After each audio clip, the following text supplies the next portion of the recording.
Time check 7:01. Andito pa lang kami sa Lower Antipolo.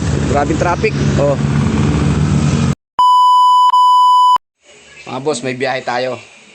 Kailangan natin magpapaalam kay Commander. Bye-bye.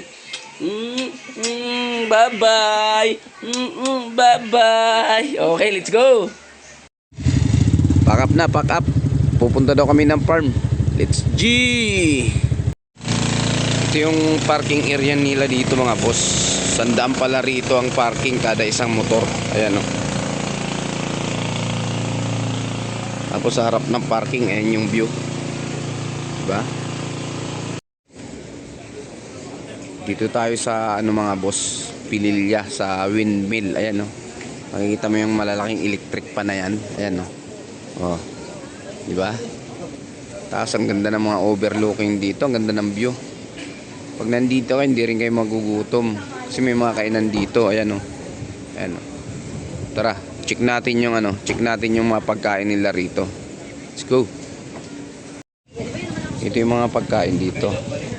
Short order lang, mga silog. Ayan o. Pag pupunta kayo rito, may mga hindi kayo magugutom, may mga kainan dito. Ayan. Pag nagra-rides ako, lagi kong nadadaanan to. Ngayon narating ko na, pinunta na namin. Ito yung malaking electric pan dito sa Pililya. Ganda o. Diba?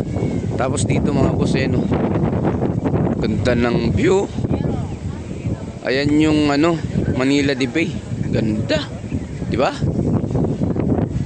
Sulit. Tignan mo naman yung view. Talagang mapapasabi ka ng huwag muna tayong umuwi.